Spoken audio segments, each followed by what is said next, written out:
C'est beau, c'est beau, c'est beau, ce dimanche des rois mages.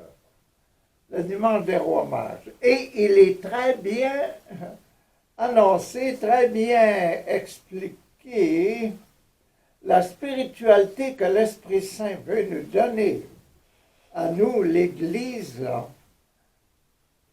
au début de cette année liturgique, de cette année, nouvelle année, là. Elle est très intéressante. L'Esprit Saint nous aime, Dieu nous aime dans l'Église. Le premier passage sur les rois mages est dans Isaïe, le chapitre 60. 7 x 7, 49, 7 x 8, 56, 7 x 9, 63. Donc, c'est dans la neuvième structure, là. Ça veut dire la structure, à la fin du Notre Père, c'est à toi qu'appartiennent le règne, la puissance, la proclamation. Donc, ce serait comme si c'était un genre de déclaration. Ce serait comme un genre de déclaration aujourd'hui. L'Esprit Saint nous déclare quelque chose d'important. Et c'est dans l'Ancien Testament, avant que Jésus naisse là. Bon, voici qu'est-ce qu'il dit. Debout, Jérusalem, lève-toi, Jérusalem, console-toi, Jérusalem. C'est réconcilie-toi, Jérusalem, avec ce qui va arriver.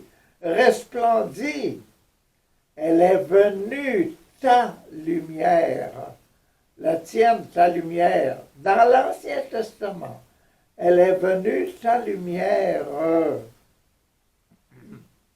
Et la gloire du Seigneur s'est levée sur toi. La gloire, l'honneur, la gloire et la puissance, la gloire, la puissance.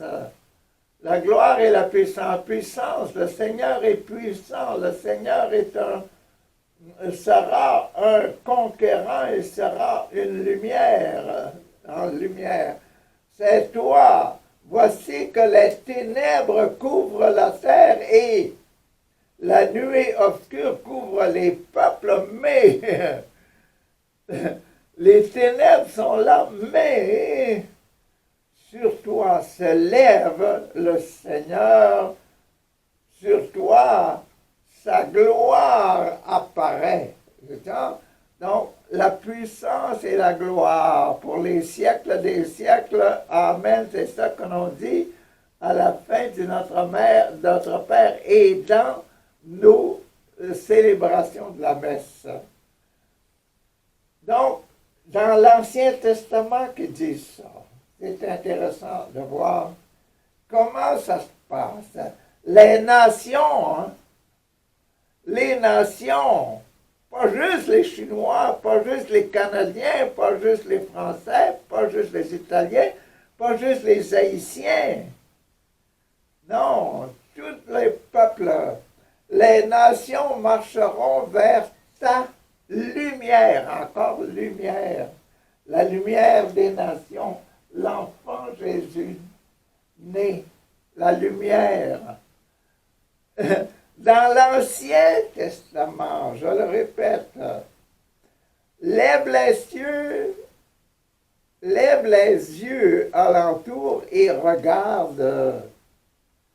Tous les peuples se rassemblent, ils viennent vers toi. Tes fils reviennent de loin. Tes fils reviennent de loin. Imaginez-vous ceux qui n'ont jamais entendu parler de Jésus. Hein? Ceux où l'Évangile n'a pas encore pénétré, là. Ils viennent de loin pour arriver à la connaissance, pour voir un des témoins, un des apôtres, un des disciples actifs, plein de feu, plein de la flamme de la résurrection du Christ. Donc, ils viennent de loin. et tes filles sont portées sur la hanche. C'est comme quand on va en Afrique, là, on voit les jeunes, les enfants, là, sont portés sur la hanche, là. Donc, oh, on avance. Les parents, hein? Bon. Alors tu verras, tu seras radieuse, ton cœur frémira et se dilatera. Ton corps, parce que ta lumière est là. Parce qu'un enfant, quand un enfant de la famille a des dons spéciaux, puis il réussit bien, là. C'est l'honneur, c'est la lumière pour la famille. C'est la même chose ici, là. Hein? Alors tu verras, tu seras radieuse, ton cœur frémira et se dilatera. Les trésors d'au-delà afflueront vers toi et viendront les richesses des nations. Comme dans le temps de Salomon, les reines de Saba et les gens venaient et lui apportaient leur révérence et leurs trésors. La richesse des nations. En grand nombre, les chameaux t'envahiront. Oh. De jeunes chameaux de Madian et d'Épha, oui.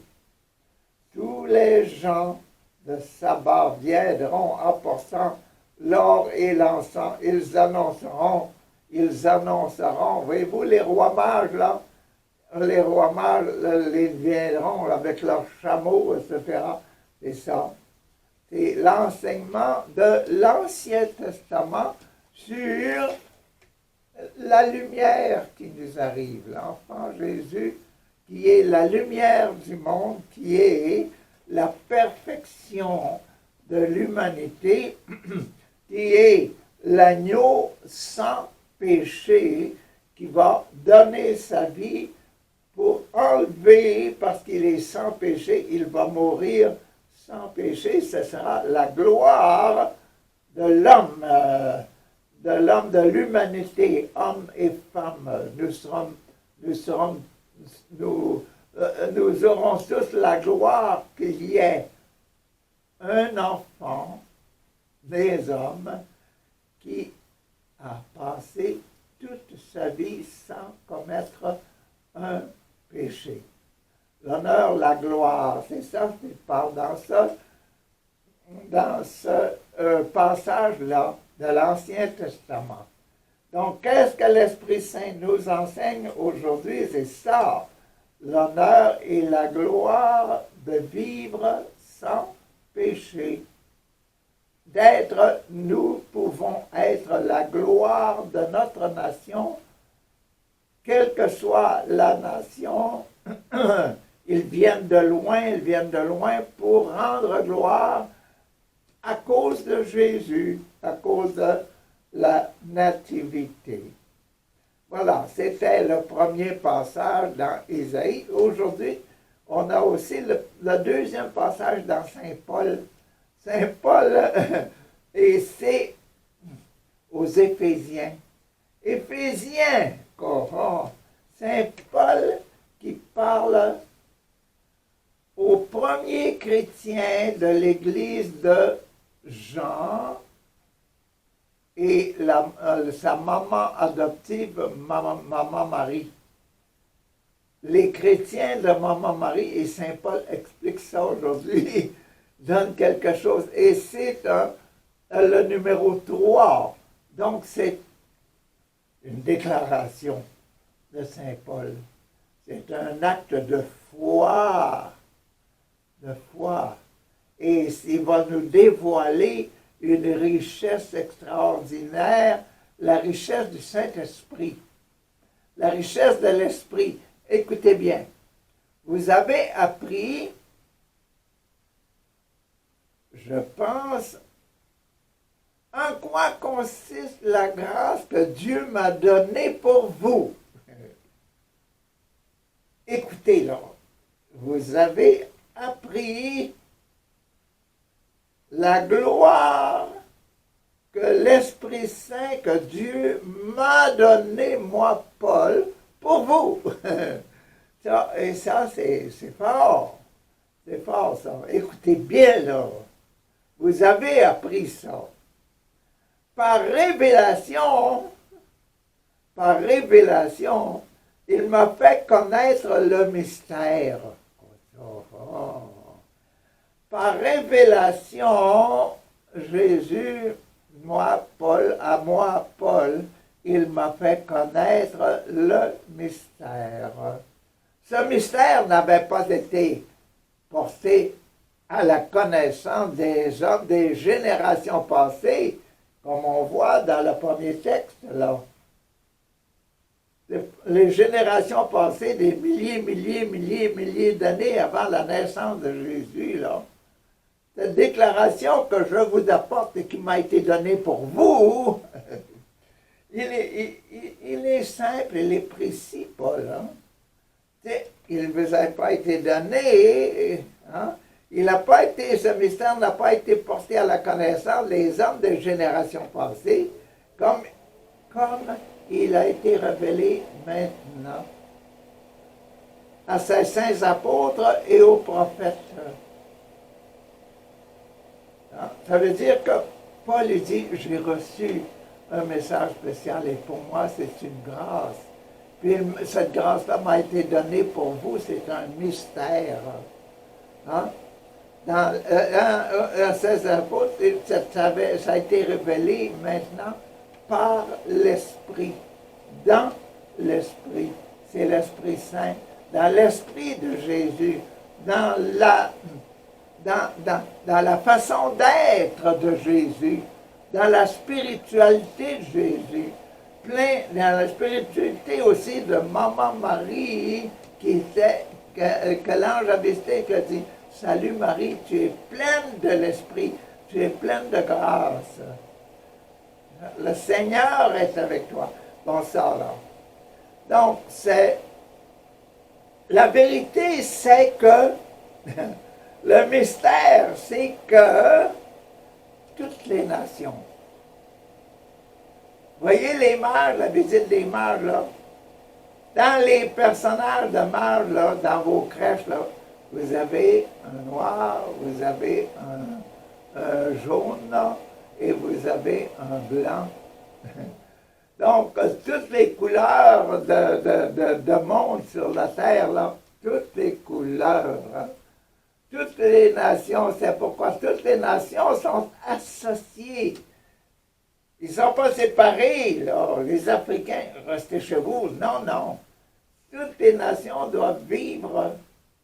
Chez nous, on doit recevoir, chez nous, au Canada, des Ukrainiens, des Chinois, des Indiens, des Africains, des Amérindiens, des gens de l'Amérique du Sud, des Haïtiens, tout ça, ça doit venir.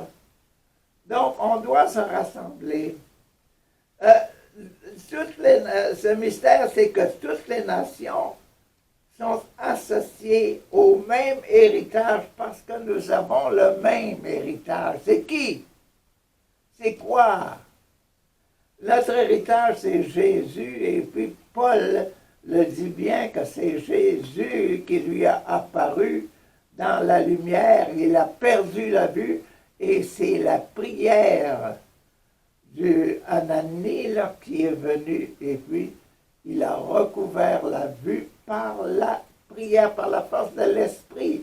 Et c'est cet esprit-là qui nous est donné aujourd'hui, et tout le monde participe à cet héritage, à l'héritage de l'Esprit Saint.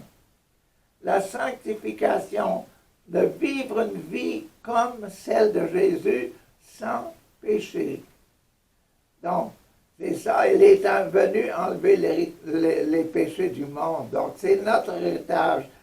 Nous appartenons au même corps. Le monde entier, c'est les enfants de Dieu. Comme ça. Nous sommes les enfants de Dieu et c'est ça que nous devons apprendre de plus en plus et respecter de plus en plus et l'aimer, aimer de plus en plus. Nous sommes des enfants de Dieu, comme Jésus. Et l'enfant de Jésus, de Dieu, le grand-papa, le grand-papa, le grand-papa, et il est l'enfant aussi de l'humanité, Maman Marie,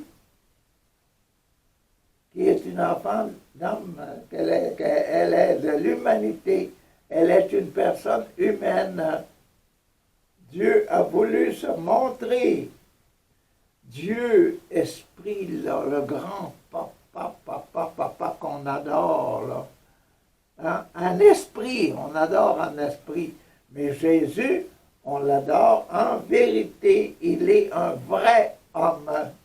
Hein? Adoré en esprit et adoré en vérité. La vérité de l'homme de Jésus, le Christ. Donc, l'esprit de ce mystère, c'est que toutes les nations sont adressées au même héritage, le même héritage, être sans péché, au même corps qui est l'Église, qui est le monde, donné à Dieu, enfant de Dieu, au partage de la même promesse, le ciel. Habitation après la mort, même promesse, vous allez tous aller dans l'éternité.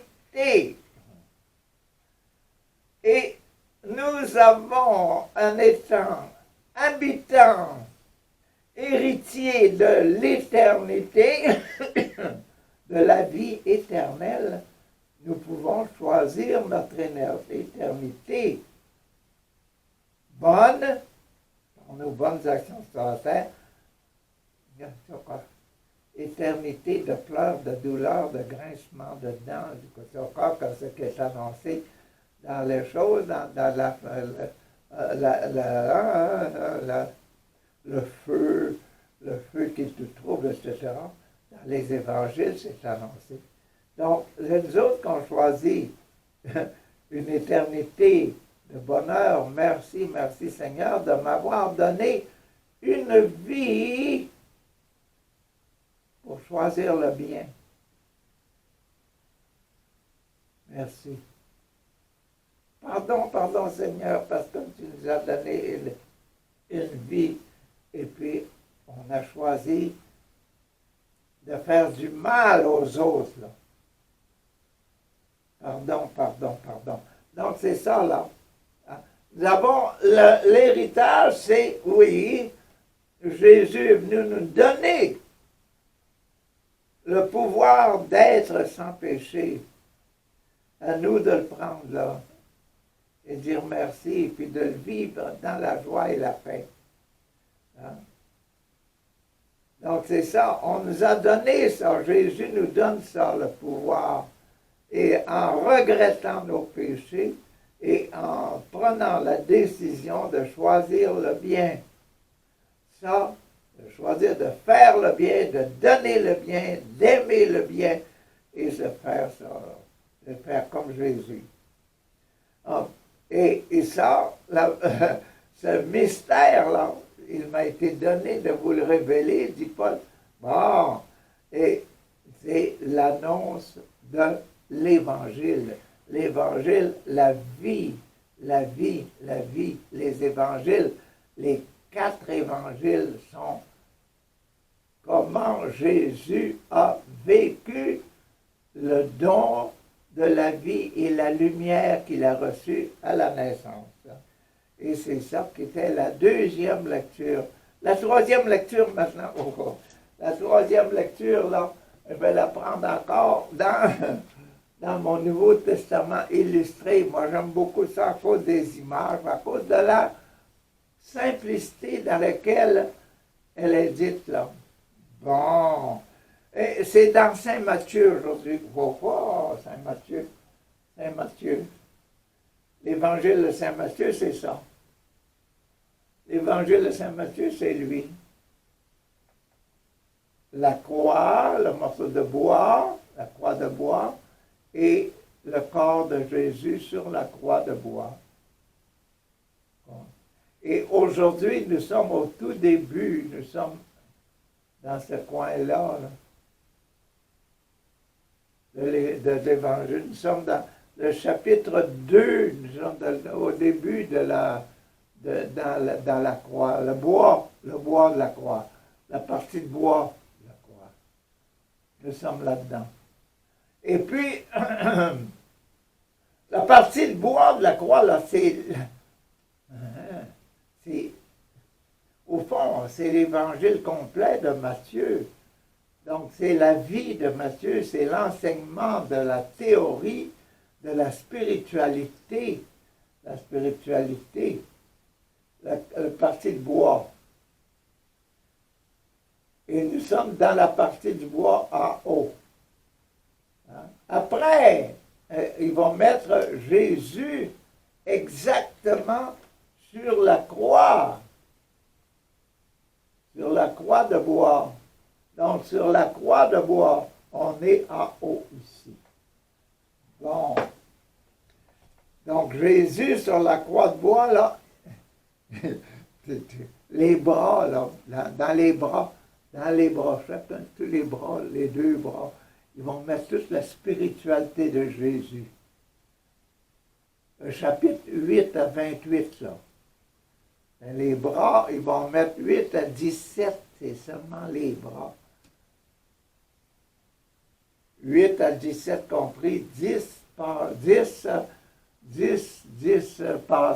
grande explication des béatitudes dans le corps de Jésus.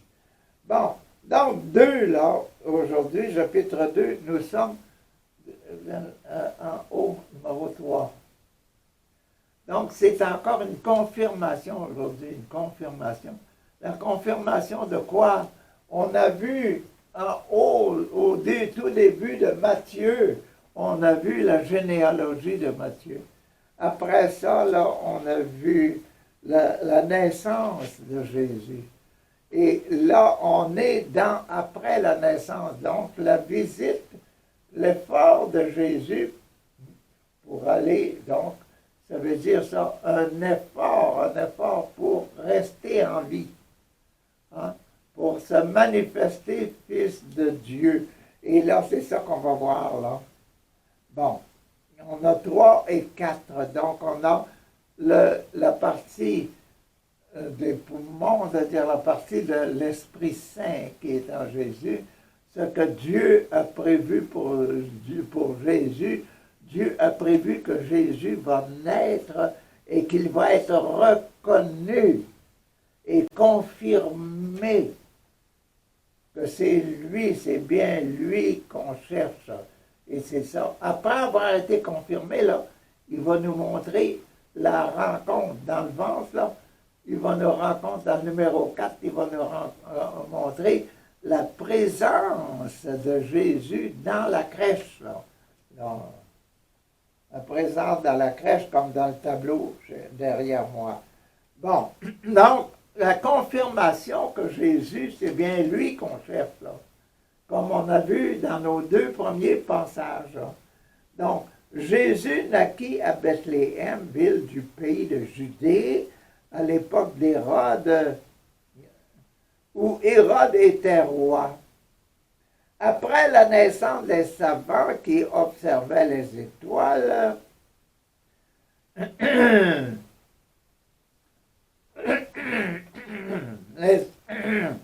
des savants qui observaient les étoiles vinrent de l'Est et arrivèrent à Jérusalem. Les mages arrivent à Jérusalem. Ils demandèrent où est l'enfant qui vient de naître et qui doit être le roi des Juifs. Nous avons vu son étoile apparaître à l'est et nous sommes venus pour l'adorer. Hey, grosse annonce, c'est ça la confirmation. Le sacrement de confirmation, je confirme que Jésus, la lumière dont on parlait tantôt, dans Isaïe, avant la naissance de Jésus, qui avait été annoncée. et annoncer que les mages venaient. Puis là, on voit les mages, les sages de toutes couleurs devant la crèche. Intéressant, c'est très intéressant notre affaire. Donc, quand le roi Hérode apprit cela, il fut très inquiet, ainsi que tous les habitants de Jérusalem. Il rassembla tous les chefs des prêtres. Pourquoi? Et les maîtres de la loi de son peuple, il leur demanda où va naître le Messie. Les prêtres, là, les grands prêtres, les savants, là, où est-ce qu'il doit naître ce petit Messie, là? Ce petit roi d'Israël, là, le roi qui va gouverner le peuple entier, le roi du monde. Roi, pourquoi? Parce qu'il a la royauté. Jésus est né pour être roi. Jésus est né pour être roi d'une façon. Quelle façon? Enlever les péchés du monde. Ça, c'est sa royauté. La royauté de Jésus, c'est d'enlever les péchés du monde. Et Dieu, Papa, a trouvé la façon de faire ça. Les soldats et les prêtres ont tué Jésus. Et pourtant, Jésus n'a pas commis un péché. Il est le roi sur le péché. Où est le roi qui vient de naître? Donc, Hérode dit, où est-ce qu'il est, doit naître le Messie? Ils lui répondirent, à Bethléem. Ville de Juda, la ville de Judée, car voici ce que dit le prophète, les prophètes là. Et toi, Bethléem, du pays de Judée, tu n'es certainement pas de la moindre importance dans les principales villes de Judée. Car c'est de toi que viendra un chef qui conduira son peuple Israël. Voyez-vous là, la confirmation. La confirmation. Alors Hérode, après cela, Hérode, il appelait en secret les savants, les mages, venez ici, là. Les mages, là, informant. Et il s'informa auprès d'eux du moment précis, moment exact, où l'étoile était apparue. C'est bon, hein? Hérode, là. Voyez-vous, il y a encore la révolte des gens qui est là, le roi, les rois de la terre ne veulent pas du royaume spirituel. Ils veulent simplement le royaume temporel, avec des bombes et des soldats. Puis, il les envoya à Bethléem, et il dit les mages, là, allez-vous en Bethléem. Il leur disant, allez et cherchez bien l'enfant. Et quand vous l'aurez trouvé, faites-le moi savoir, afin que moi aussi j'aille l'adorer. Faut que tu vois, vous voyez déjà le petit Satan là-dedans, là, le menteur. Hein? Le démon est déjà là, le menteur est déjà là. Il dit, je veux aller l'adorer, mais en réalité, là, il veut dire, je veux aller l'égorger. Et puis, il va envoyer, après ça, là, il va envoyer ses soldats. Quand il va voir que les mages sont partis, il ne peut plus les rejoindre, il va envoyer ses soldats dans la région de Bethléem, là. Pourquoi? Vous avez entendu parler de la naissance de Jean-Baptiste. Jean-Baptiste, entre Jean-Baptiste puis, comment ça, Hébron, entre Hébron puis Bethléem, il y a une bonne distance, une cinquantaine de milles, là. Cinquantaine de kilomètres, là. Donc, quand on veut dire on va tuer l'enfant qui vient de naître, là, ben, on va aller seulement à Bethléem. On va tuer les enfants de Bethléem. C'est ça, les saints innocents, qu'on va avoir l'histoire des saints innocents. Donc, c'est bon, donc.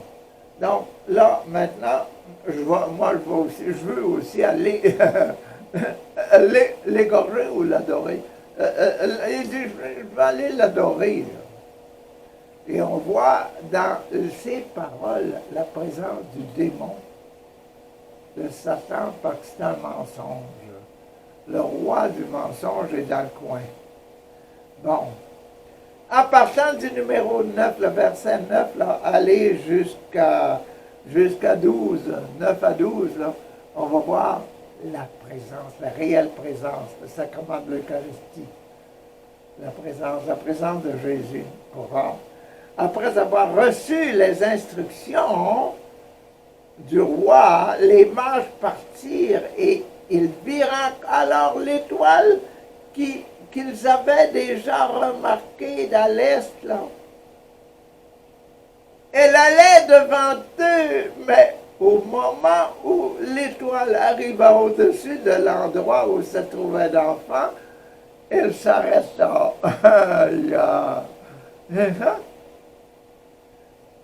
Même la nature répond à la volonté de Dieu.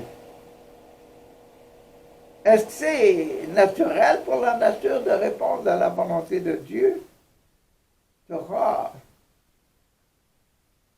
Ben oui, c'est tout à fait naturel, puis la nature obéit, hein. Un chien sera toujours un chien, un crapaud sera toujours un crapaud, mais une fleur sera toujours une fleur, un arbre sera toujours un arbre, et il va exister tant que l'arbre va exister, la fleur va exister tant que elle passe son temps, elle sèche, puis elle meurt, ou bien que l'homme en ait besoin, et qu'il mange la vache, il mange le taureau, il mange l'agneau, etc. Là. Et la nature obéit à Dieu. Dieu a mis la nature pour le plaisir de lui-même. Et nous sommes lui-même, ce lui-même là. Nous sommes les enfants de Dieu. Tout ce que nous voyons alentour, c'est pour la gloire des enfants de Dieu. La gloire de Dieu dans ses enfants. Merci, Papa, de faire nous, moi, Richard, toi, Simon, toi, Marie, toi, Madeleine, toi, Catherine, etc. Là. Merci d'avoir la vie et d'être une ressemblance de Dieu à cause de mon amour, à cause de mon choix. Ils entrèrent dans la maison, les mages entrèrent dans la maison et virent l'enfant avec sa mère. Ils virent Jésus et Marie, et sa mère Marie. Ils se mirent à genoux et adorèrent l'enfant. Se mirent à genoux, adorèrent l'enfant. À cause de leurs études, à cause de leur connaissance. Tantôt, on a lu le deuxième passage, dit, vous savez, c'est moi, j'ai reçu la révélation, et la révélation, c'est l'Évangile. Hein? Je dois vous donner la parole de Dieu. C'est beau, c'est extraordinaire. Avoir la grâce d'annoncer la parole de Dieu, pour moi, là, je trouve ça extraordinaire, que j'ai la grâce de vous dire ça, là, de vous parler comme ça au sujet de Jésus, au sujet des rois mages, puis vous dire, ce que l'Esprit Saint a caché derrière la présence du mensonge dans la bouche du roi. La présence du démon, le démon est présent partout, il faut s'en méfier partout. Et la présence de Dieu, la présence de l'Évangile, et que même la nature obéit à Dieu qui a mis la nature pour le plaisir de l'homme et pour le plaisir de la découverte de l'homme. Et ils se mirent à genoux, ils ouvrirent leurs bagages et ils offrirent des cadeaux, de l'or, de l'encens et de la myrrhe. Je ne vous donne pas d'explication, ça, vous en avez entendu un tas. Ensuite, Dieu les avertit dans un rêve. Ça, c'est bon. Dieu, voyez-vous, je vous disais, la nature obéit à Dieu, imaginez-vous, et les anges, et les rêves, et les rêves, et nous, à l'intérieur de nous, Dieu nous donne des rêves. Dieu nous donne, quand nous faisons quelque chose de mal, Dieu nous donne la repentance.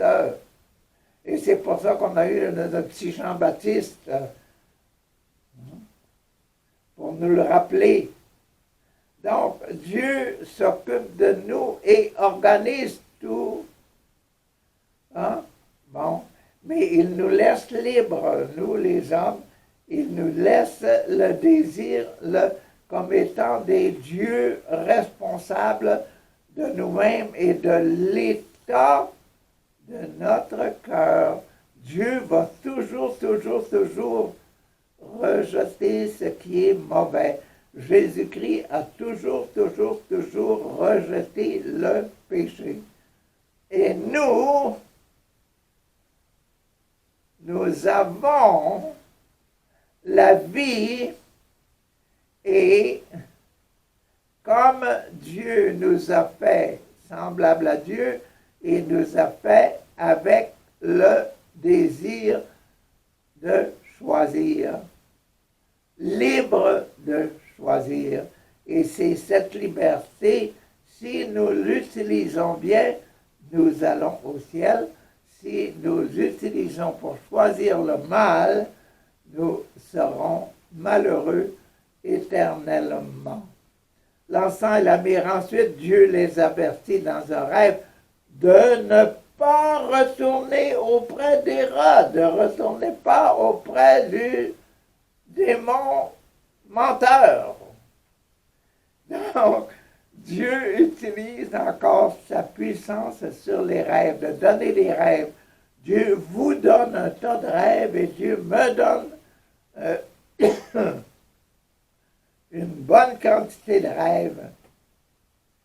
Notre difficulté en tant qu'homme, parce que nous sommes limités, c'est de toujours découvrir le message qui est dans nos rêves. Il faut demander au Saint-Esprit. Il prit alors un autre chemin pour rentrer dans leur pays.